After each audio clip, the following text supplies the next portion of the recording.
Have you ever thought about our brother and sister in Sumatra are doing today? Are they fully recovered or they're still struggling to rebuild their life after flood that struck months ago?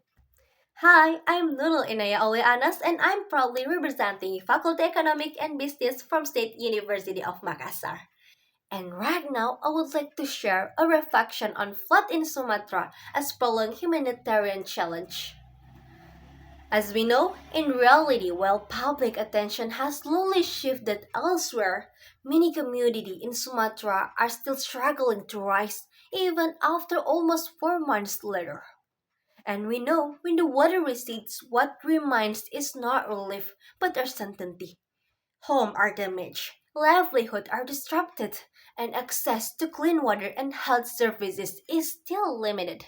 Emergency aid might arrive quickly, but long-term recovery often moves too slowly.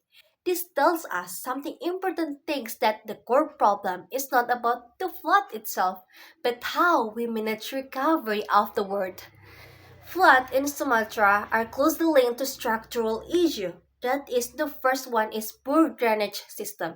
The second one is environmental degradation, and the last one is development that ignores the risks.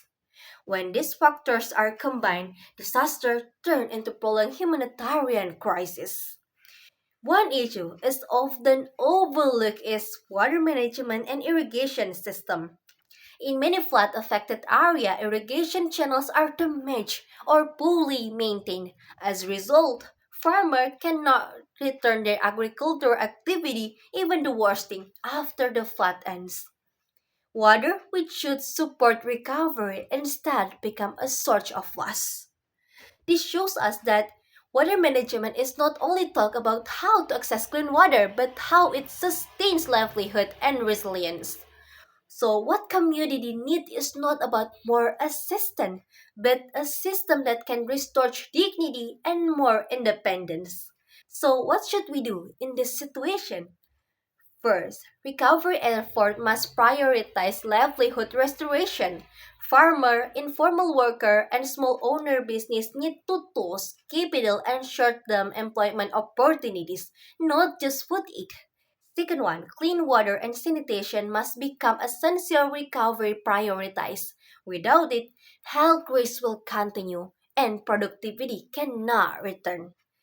Third, local government must move from reactive response to communities, best preparedness and involving residents with early warning system and risk mapping. This approach can reduce losses and strengthens resilience. In conclusion, flood in Sumatra challenge us to rethink development itself. Progress should not only be measured how fast we grow, but how fairly and how quickly people can stand up again after disaster. But real change does not always start with big action.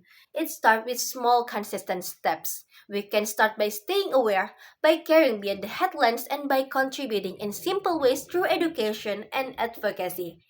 Because when small actions are done together, they create meaningful impact.